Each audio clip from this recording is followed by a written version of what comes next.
Il était une fois. Vous pensez peut-être, il va pas nous refaire le coup du conte poétique, avec en dessous ou en dessus, on ne sait pas très bien, un message personnel, voire subliminal. Non, non, je vous l'assure, loin de moi l'idée de vous prendre pour des imbéciles. Non, vraiment, l'amour de mon prochain est dans chaque pore de ma peau, et le respect est l'une de mes composantes vitales, donc rien à craindre. Reprenons. Donc, il était une fois un imbécile sifflotant, ravi de sa modeste vie, promenant son ingénuité de prairie en prairie, puis une vache le regardant se mit à rire. Alors, Mister Pas bien futé demanda à cette brave dame pourquoi cette gaieté soudaine. L'herbivore cornu répondit que c'était bien la première fois qu'elle voyait tel imbécile. Interloqué, ne sachant que répondre, il passa son chemin, un peu désappointé.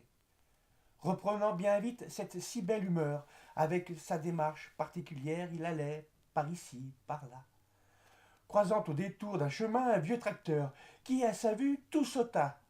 L'imbécile heureux crut qu'il s'étouffait. Se remémorant les cours de secourisme appris il y a si longtemps, dans une école où bien des choses lui avaient échappé. Bref, voilà l'homme simple, pour ne pas dire simplet, s'apprêtait à porter secours au vieux taco. Laisse-moi, se mit à éructer l'engin au moteur fatigué. Ne vois-tu pas que je me moque de toi? Pourquoi? Était le seul mot qui lui venait à l'esprit. Si tant est qu'il en eût un, cela restait à prouver. C'est bien la première fois que je vois un tel imbécile, répondit le tracteur, puis M. Taco s'en alla sans attendre la réponse, car du haut de sa connaissance, il savait que l'autre ne savait rien. Alors, à nouveau triste, celui qui n'avait aucune méchanceté chevillée au corps passa le chemin, tête basse. Au bout d'un moment, comme un miracle, le bonheur lui revenait au bord des lèvres. Content, oui, la vie était si belle. Bondissant de caillou en caillou pour traverser ce modeste ruisseau, il glissa et mouilla ses si belles chaussures. Une bande de truites des bas-fonds, remontant à la surface, eut un rire que même lui ne pouvait en ignorer le sens. Décidément, ce n'était pas un jour faste.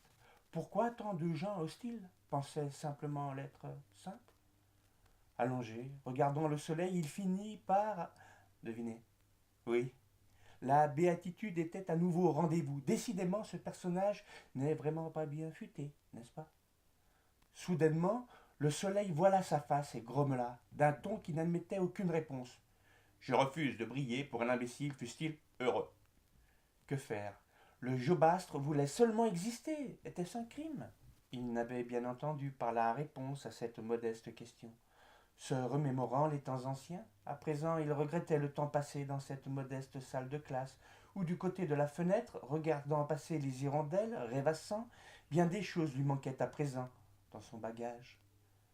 La nuit venait à pas de géant, l'innocent avait peur du noir, alors prenant son courage à deux mains, il alla frapper chez l'habitant, pour demander le gîte et le couvert.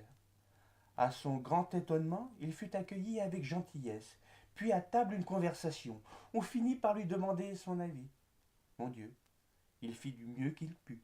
Mais décidément, les choses de l'intelligence lui échappaient. Les convives se mirent à rire en s'esclaffant. Voilà belle sorte d'imbécile. S'excusant, le petit bonhomme prit congé en courant le plus vite qu'il put.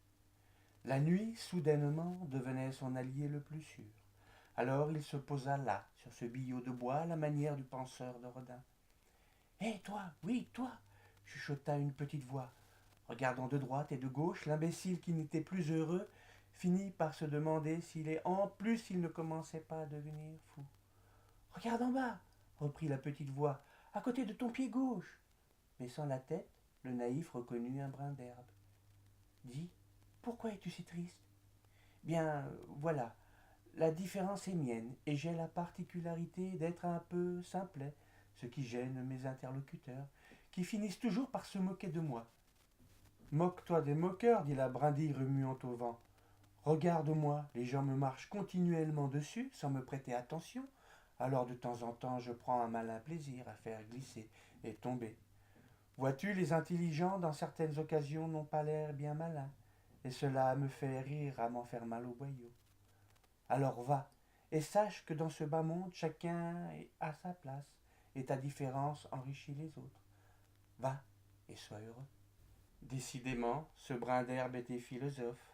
L'homme simple, pour ne plus dire simplet, reprenant son bout de chemin tout en remerciant la petite dame vêtue de vert. L'imbécile était à nouveau heureux. Y a-t-il une morale à cette fable? Non, pas vraiment. Enfin, une petite chose sans importance. L'imbécile vous dit merci. Voyez-vous, messieurs les intelligents, il n'y a pas de fable sans morale.